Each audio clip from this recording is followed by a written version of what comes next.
Ready? Yes, very. Hey guys! Hey guys! Welcome back to another episode of our podcast, and it is now 2024. Happy New Year! Yes, Happy New Year, and we are really excited to share how we are going to try and get the best out of 2024. Yeah, I feel like this year, I feel like every year, I remember every New Year I go, right, this is going to be the year. And things happen, but I've got goals in my mind that I'm like, keep wanting to happen, and they haven't happened yet. So I feel like this is going to be the year. If it's not, then I'm still doing something wrong. I feel like in past years you've probably been putting quite a lot of pressure on yourself, more than me, I think, because I think I've got the home I'm living in at the moment and things, whereas for you were trying to make massive big steps. I think each year you've been putting on quite big demands on yourself. Yeah, I think also because we're at the completely different stages in our lives. Yeah. Like you have, even though you've got a lot of goals to complete, I feel like, a lot of people feel for in your 20s you really have to kind of make the life for yourself, and if it's not now, I feel personally that, as a woman, I know men may feel the pressures too, but I think more as a woman, like you get to a certain age and you're like, shit, I need to have a boyfriend, I need to get married. And there's so many there's double viewpoints, because one side of me is like, shit, I need to get married and I need to have kids and I need to really sort my family life out, because that's a big want in my life. And as the years go on, you start stressing about that. But at the same time, I'm like, I don't want kids for another 10 years. I want to have my career. I want to travel, and even if I met someone in the next few years, I want to be able to have a life with them without meeting someone. So for me, I'm in this mind space of which one do I choose kind of thing. So for me, I want to tick off quite big goals now, so that when I get into the age that I think I should be at that stage, that I can be like, right, yeah, I've done it now. But that age seems to be pushed back. So how did you feel then, Olivia, as we came into 2024, how did you feel about the last 12 months?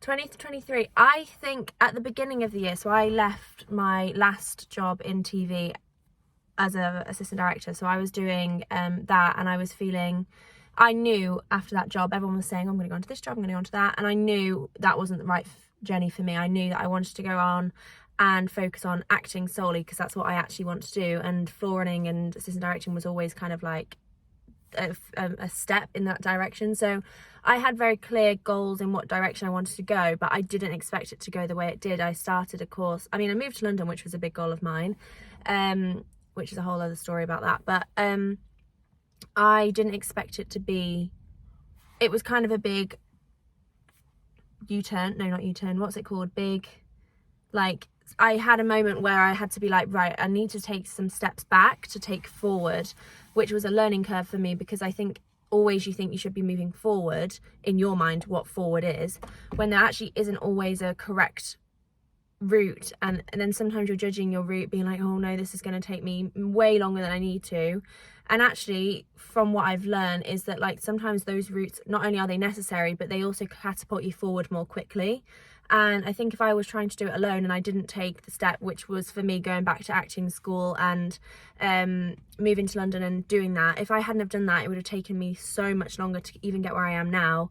I would have missed a lot of knowledge. And when I do eventually get to my end goal, or my goal in general, which is filming, working on sets full time, I wouldn't have been half a good actor then that I feel like I, one, now, but two, I want to be, when I'm doing the job I want to do, my dream job, I want to be amazing. I don't just want to be good, I want to be great. And if I'm not putting that effort in, then how am I going to get that result? So I had to take some steps back and realize that was what I needed to take. But it was quite interesting, wasn't it, when I had that realization, because it was something that I'd already said, because I'd not been to drama school, but I'd always had lots of different training experiences. So yeah, it was a realization that was kind of hard at first, but it all worked out really quickly. And the school that I got into, literally they'd been auditioning for months, and I got in, and then I started 2-3 weeks later. It just worked. It was so synchronistic how it all worked, and I think that showed me it was meant to be. And yeah, I think from all that, it's given me a lot of courage to move forward. Sorry, really tangent here. So how was the year? I feel like the U-turn, not the U-turn, the curve that my life has taken for a second has been educational and I've learned a lot, but I also feel like, I said to Mum earlier, I feel like last year really planted a lot of seeds that I've been growing and feeding and working away at, but 2024 I'm hoping they really flourish and they really come to life, because that now I feel like I'm ready, whereas before I always had like a little bit in me that felt like I wasn't quite ready, but I didn't want to face that fact. So yeah, I feel like that's, if that answers your question. Sorry, I really went on a tangent, but yeah, I feel for me that I got to nearly the start of 2024 and suddenly looked back and had a feeling of, oh, not a lot has changed. yeah, know? that's a good point. Yeah, Because I wanted to have big changes by now. But then I also realised I've been quite hard on myself, because when I think of smaller things that have happened, things out of the blue, like you and I going on our holiday that we manifested to Sedona, which we will also share in one of our podcasts. There has been a lot of really good things that have happened, but my situation hasn't changed as much as I would like it to. yeah, And that made me really take stock of what I'm going to do for this year, and made us look at goals more than we usually. I think you were going to look at goals anyway, but then I started wanting to. I really want to, this time next year, I really want to be in a different situation. Doesn't have to be physical. Yeah, I Because think there's two things, isn't there? There's the way you feel, and there's also what happens to you physically. Yeah, but I think if you feel it, you'll manifest it. Your outside will reflect that. More importantly, though, I think for me, I've realised emotionally, I really want to be in a different place this time next year. Yeah, I think it's okay to say we want both, though, because I think I think if you physically feel that, that's great, but I also think I don't just want to physically feel those things. I want to actually experience the amazing things that come with that. Yeah. So I feel like this year I really want to make that transformational growth, because I feel like last year, like you said, actually did feel a little bit, although lots has happened, like small things, I still feel very much in the same space. But then do you think your yes, your outside will change, which mine has. I'm living in a completely different place, I'm doing a completely different thing, but will you ever get the feeling of emotionally not feel different? Because obviously you do feel different, but I mean, I feel like you're always going to be a little bit like the same person, still going like, what's the next step? Your goals are always going to keep pushing out, and that's the tricky thing sometimes. Yeah, I think towards the end of this year, at the very end of this year, probably a few weeks ago, I learnt, again, I've heard it so many times, as I hear most of this so many times, and it takes a little while for it to really drop. I can talk about something and say, oh yes, I've realised this, but actually to have really embraced it and really start living it is a different thing altogether. And one of those things was about how important it is to feel good now, and that you can't want something that you're not the vibration of. And I've really embraced that lately in the last week, realizing that no matter what it is I want, or what kind of lifestyle or whatever, I can choose to believe and feel that now, and it's all a question of dealing with my inner world. And it's how you feel is so important, because you manifest everything from your beliefs and feelings. Yeah. And I always think with money, that's where that really shows up for me, because I believe that I am really abundant, and I have opportunities that come to me that comes really, but like I feel like, wow, this is such an abundant thing to happen. Like that doesn't always like that, like our holiday, like we'll talk about, but things happen and I'm like, wow, I'm so abundant. But then other things will happen, like in December I got like 3 parking fines, and I'm like, what is it about my belief system that says I can have these abundant things, but then things keep ending up meaning that I can't keep the abundance? Money form abundance is what, like, sometimes I struggle with that, and I think there's something in me, like a limiting belief, that's saying like I'm abundant but I can't, I don't know, it's like there's a belief. Would that not just be like little reminders because when you start feeling really good, another thing Bashar and Seth and Abraham, all these different channels that I read and listen to say, is that when you start feeling, it's how important it is to feel good, but also you cannot take you cannot measure how well you're doing by looking at how you're getting on, and that you will get the residue from old feelings. So if you've manifested car fines in the past, the fact that they're coming through and dropping in on the mat now doesn't mean to say that your vibration hasn't changed. It's just old residue from the past. So really, you cannot take stock and measure, because as soon as you do that and you start saying, this is what I've come to understand from what I've read, is when you start to do that, you actually slow up your manifestations and all the benefits of feeling good, because you're looking at, oh, I've got a car fine, so I mustn't be doing good. And that's not necessarily true. That's just old stuff. Yeah, that could be true. I think sometimes money, I think, has a lot more resistance than other things do, so I'm always quite hard on myself when it comes to that. And when things like parking fines happen, I'm like, right, that's it, I'm not doing it right, when actually, like you say, it could just be that it's not kind of caught, like my outside reality hasn't caught up with my belief system. I think it's a bit of both, really. I think I've got work to do, but I also think I'm getting better. But we were going to talk about how we set our goals for the new year, which we have done another podcast on, but we wanted to refresh because obviously things change, and we're different people now. We're different people. We're living a different life. So, yeah. Do you want to go first, or do you want me to go first? Because I feel like first, because you take a lot of what I do. So for me, I do take inspiration off a lot of people. So one year I might do something completely different than this year. This year, I first of all, I wrote down kind of like, I did like an overview of how last year went, because someone did it on a YouTube video, and that kind of inspired me. And it basically said like, what sort of things were you manifesting last year that actually came true, what didn't come true, what worked about what you were doing, and then what didn't work, and kind of like work out really what you felt from that. So I did that. I didn't do it too thoroughly, because to be honest, I'm not always great at reflecting, but then I'm not very good at being like what I did, good or bad. But I think for me last year, I took a lot of leaps of faith, which I think is important. Things that, like last year, quitting a job that I could have really happily stayed in, to do something that was a bit more risky, has paid off. And the universe really does bring opportunities to you when you need it. And I think that's what happened when I found my school that I'm in now. It just happened, like someone told me about it and I went with it and I followed that, and now I feel like I've learned so much from doing that. Then what I do is I write down, I have different categories, which is career, relationships, which friendships, relationships, whatever, social. I'll write them down somewhere because I can't remember them all. I mean, it's a classic. A lot of people use them, like the different areas of your life. It's nothing like fancy. Just different aspects of your life, and then write each goal. Like fitness is one. Write different goals for each thing. Don't hurt your finger like that. Sorry, picking.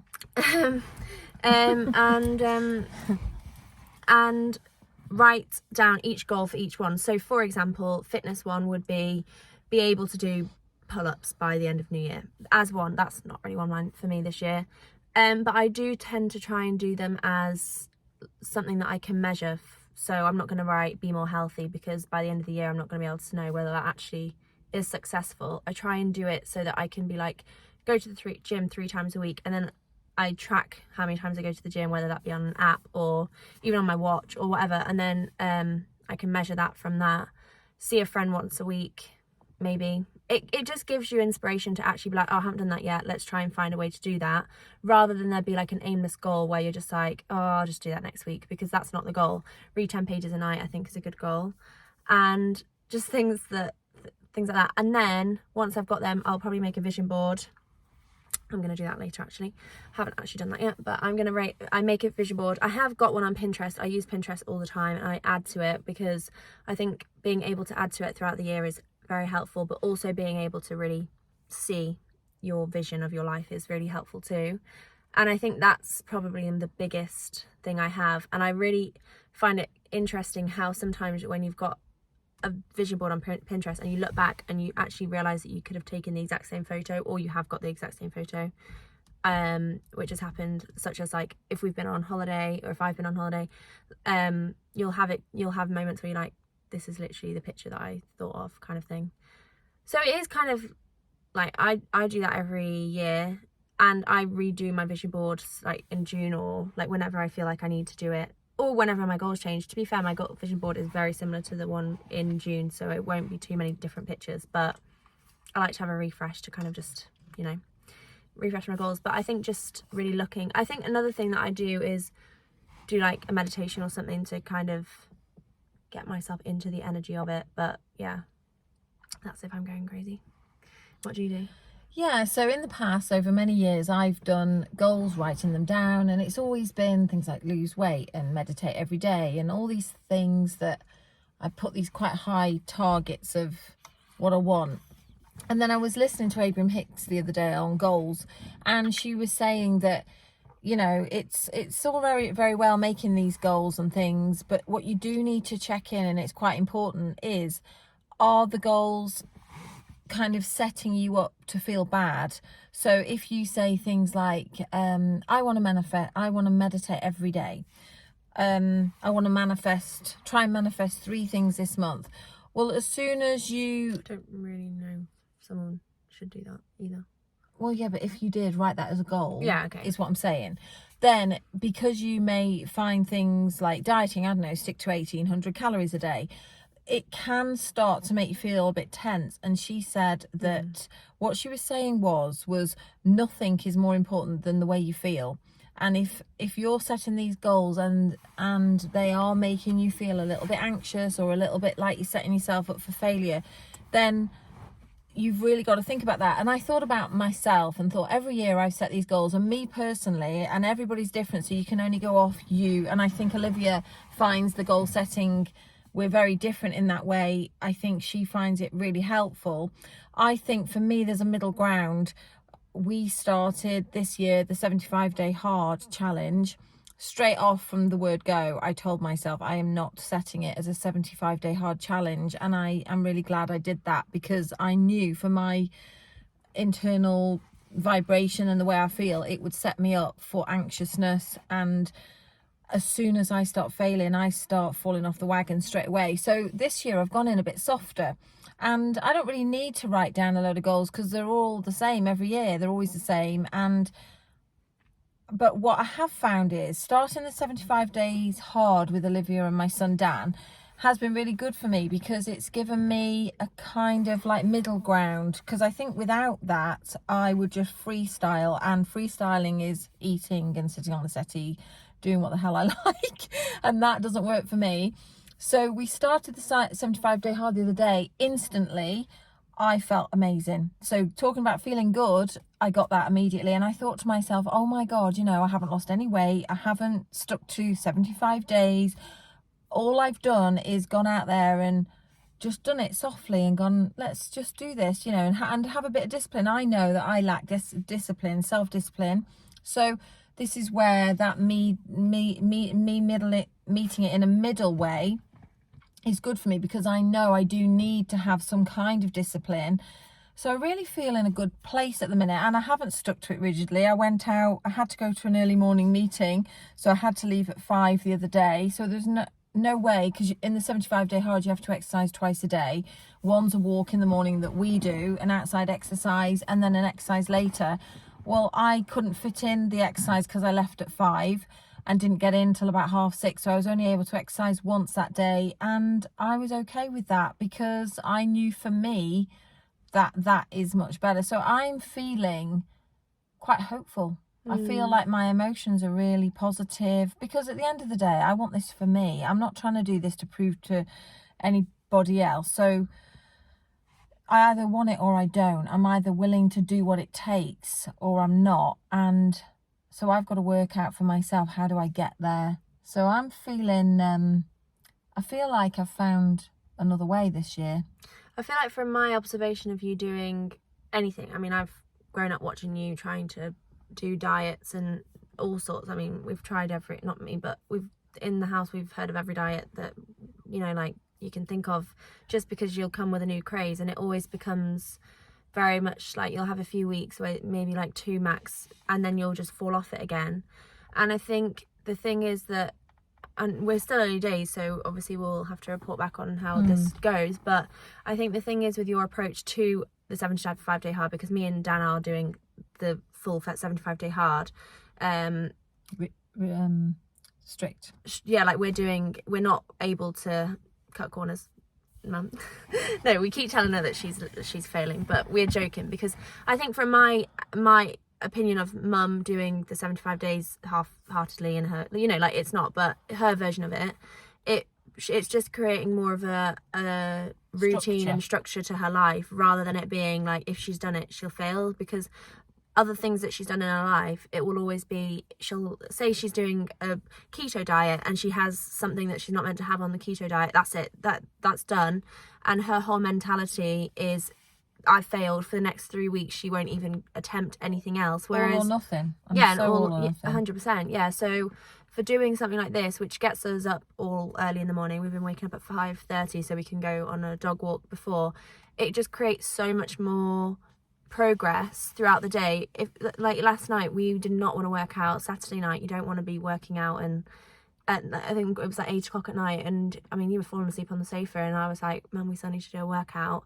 And in the past that would have been absolute no, you're not doing it. And to my surprise, we actually went into the other room and we did a 45-minute Pilates, and it was like actually really fun, and to actually feel like we've done that afterwards and be like, yeah, we've actually committed to ourselves, felt really good. And I think they're the moments that make you then continue. And if I hadn't done that last night, we probably would have been like, right, yeah, we failed now, let's give up today. I think for me though, because I had it reminded to me about how important it is, nothing is more important than feeling great. And the fact that you can get that straight away for months and months before Christmas, I'll be even lying to say it's months. We're talking years, like nearly every single day, or even in the evening, like wake up in the night, go to the toilet. And because I'm a diabetic as well, a type 2, so I could completely get rid of it, I believe. If I was able to do the things I need to do that, I would not be a diabetic. And I just need to do that. But not being able to because of your own behaviour.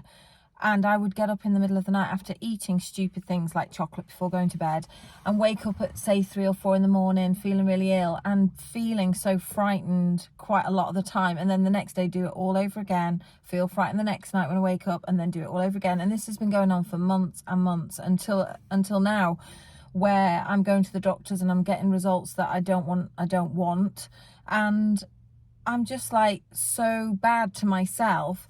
And also the emotions of not being able to get the results you want in your life as well because of your own behaviour. So for me to sort of take on something that's got a bit of discipline around it, but also buying into the belief that feeling great is so important, to go out and do one thing and get that result. It's not like I'm waiting to get 4 stone off or something and then go, yes, I feel great. All I have to, so there's no wait. What I'm trying to say is there's no waiting in it.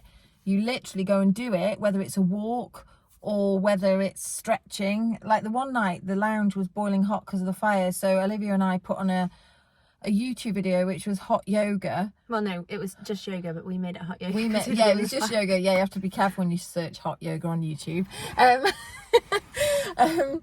But we put yoga on and we called it hot yoga because the lounge wasn't really the best environment to be doing a workout. We just did not want to be cold. So we just did a stretch. It was the easiest exercise ever. No, it wasn't just a stretch. It was actually like yoga, Pilates, kind of like we did abs. Like we had. Yeah, but it wasn't like this horrible thing that you think, oh, I really don't want to do it. I'm gonna have to jump around and get myself ill. It was just like to move your body and feel. It just felt good. Yeah, you felt like you'd moved. So what the point I'm trying to get to in a long way round is to say that you can choose to do just one little thing, even if you make it a 5-minute thing to start with, and just to feel great. And that is really important to me right now. So last night, although I didn't want to do the exercise because it was Saturday night, Olivia, I'd already sort of told myself, you know, this is part of your discipline and feeling great is important to you.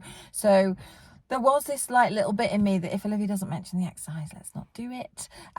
But she did. And then I knew you've got to do this. And afterwards, even during it, I started to get the emotions of feeling great. And I just know this is where you everything comes from that feeling, because you attract more of the same. So whatever you feel, you attract more to it. So if you're feeling shit, you get more shit. Because last night as well, what makes it for me, what makes it worth it, is when you don't want to do something. Like last night, we didn't want to work out, and then we did the workout and we were feeling a lot better, like we'd done the worst bit, and then you're like, right, what can I do next to make me feel even more like that? So then we cooked the tea, and then, oh no, that wasn't last night, that was the night before.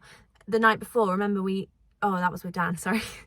Me and Dan had just done a workout again in the same sort of situation. We didn't want to do it, and then we were waiting for mum and dad to get home, and I was like, right, what can we do next? So then we made the tea, and then normally we're quite bad at having tea really late, but by like 7-8 o'clock we'd been able to have tea, worked out, had tea, and all of us sat down and got in our pajamas and watched TV on Friday night because we'd done those things. And if it wasn't for me doing that having that first bit of discipline of going work out, a lot of the other stuff would just I've got pushed back, and it just wouldn't have felt as good. And I think what makes it worth it for me now is feeling like that rush of excitement, or like feeling good because I've done something that I didn't want to do originally.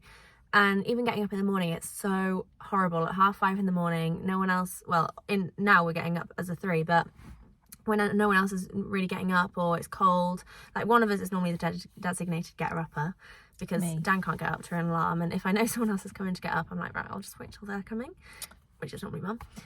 But when I am the designated waker-upper, it's actually so painful to have to get up out of bed, but then the more I've done it, the more I realise that it's literally 5 minutes of the cold and horrible, but the rest of it is so good. Like when you're on the walk even, and you feel like we're actually doing this, it feels so nice, doesn't it? Like to feel like we've succeeded something.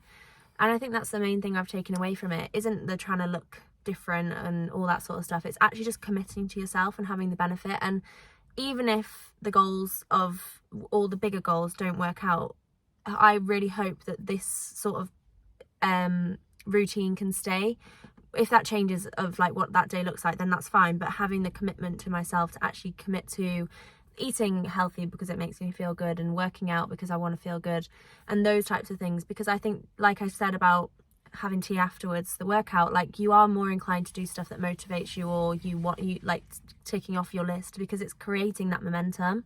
So that is the big takeaway I'm getting from the 75-day hard, which loads of people are talking about on TikTok, which is what's inspired us. But I think it's interesting what we talk, like when we discuss it and how we perceive it. It's also interesting when you tell other people that you're doing it, because they have their opinions, but it's not that scary, and people should try it out. What I love about it is the diet is what you want it to be. So I don't normally like calorie counting. It's not something I would usually choose, but just to give you a quick indication of why I've gone with that at the moment is, by the end of last year, I'd had that many diets. I'd done fasting, which I do love still. We still fast even though we calorie count. Yeah, we fast till I fast. Do you fast till 1 o'clock? So it depends on the day. Yeah, I normally try and fast till 1 o'clock. I can have a black coffee, but no other food. And that works quite well, especially with the diabetes, because it really helps to get those blood sugar numbers under control. I've only gone with 1800 calories at the moment because I got myself in such a state over food. By the time I'd got to the end of last year, I didn't actually know what I could eat, because it was keto and you can't have this and that and the other. And I do like keto. I think it's really good for lots of reasons, and a lot of the time I was able to stick to it. I went through a phase of loving cream in my coffee, and it really worked for that. Too much. But I had way too much, and my all or nothing character. So for at the moment, 1800 calories has just given me that broad band of being able to eat what I want for now while I settle down, possibly. I don't know whether it's going to be the right way.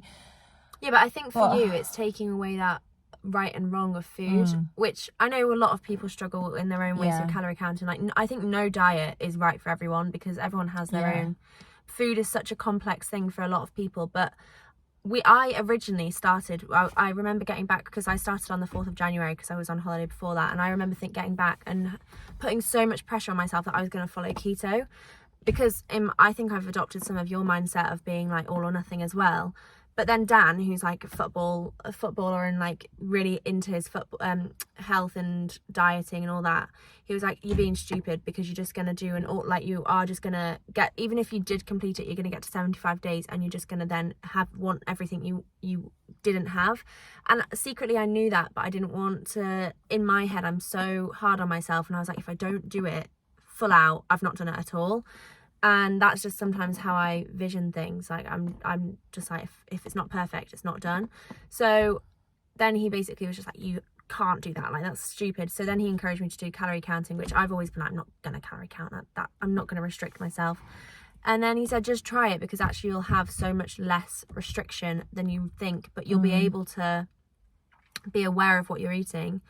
And for us, this seems to work at the moment because of that, because we can have whatever we want. Like we're not restricting ourselves, and we are actually eating, like we're able to eat our full, what I'd normally eat in a day. But it just makes me more aware of not eating chocolate, because I'm so bad at eating chocolate. But then I still have chocolate. Like I've had like a chocolate bar a day on sometimes. And if you think about what channels say, like Abraham Hicks, when I've looked into what she says about food, she says that if you become more in connection with yourself, your body will tell you what food. Now I've tried that, and she says don't take measurements or count where you're at. The thing is, that was a big thing of, right, go for it, eat what you like. So I think I gained weight after I heard that. Just ate whatever I wanted. So, but I think the 1800 calories is sort of helped me with, I'll be drawn to what I want. So at the moment I'm enjoying things like anything like poached eggs on toast, and not having this big thing about, oh, you can't have bread. You know, ideally it's probably not the best thing, and I may start high vibration as my vibration rises in, and the way I feel good about myself and I want to feel better, I'll probably start wanting to choose better things that are more in line with what my body needs. But sort of trying to just let myself just relax a little bit without letting myself have absolute, freedom completely, because that will mean big binging for me. So just trying to chill out a little bit, and just, so I'm enjoying what we're doing at the moment. And so Olivia, if you had one word to say to people listening that is your buzzword for the year going from now, what would it be in terms of goals, achieving goals? I think abundance, because I think it comes in many forms. And also I think it's, for me, as an inspiring word, because this again is a whole other podcast, but we were talking about how abundance comes in lots of different forms, and I think it's inspiring to me to look for the forms rather than expect things to come to me. Like I can look for other ways to get things, which I actually do think I want to do a whole podcast about that soon, because I think it's just a good word. And also, when you are trying to do something, if you think I am abundant, then it kind of gives you the energy that thing is also wanting you, in my mind. Do you know what I mean? Like it's also like, I can have anything I want because I'm abundant, so I can go after it. And so what's yours? Mine is 2 words, and it's because of what I've heard. So if I just quickly give you a recap on where I'm coming from. Abraham Hicks said, we've put everything into our vortex already. The universe knows what you want. It's already there. And as Olivia said, it's seeking you. The reason it can't come to us is, from what I understand, is because we block ourselves off by, oh, I haven't got it yet. Why is it not coming to me? And all these emotions of lack and feeling not enough, or whatever that is. And what she was saying was about goal setting, was she said, when you just focus on feeling good and having fun, and know that your desires are already in the vortex anyway, then your goals can find you. So for me, feeling great is the only 2 words that I should have guessed that. Feeling great. So last week I was reading it, and do you remember you were looking at me and I was just so happy? And it was because I just read from the 3 channels. I've got this great book at the minute I'm reading called Seth, Bashar and Abraham, and it's this man, I think it is, who's listened and read a lot about those 3 channels, and he's explaining what the 3 channels have said, and they don't contradict each other. It's so interesting, and they all say the same about feeling great. And I was reading this about feeling great because it's been my big buzz 2 words the last couple of weeks. And Olivia was looking at me and I had a massive smile on my face and I just felt so high, really. And Olivia said, what are you smiling about? And I said, I just really feel it's the answer. Just feel great. Find anything to feel great about. Doesn't matter. So we'll do a whole podcast on it. We've got many things to do podcasts on after this episode. But I think we should end it there. But I think going forward should's not a good word.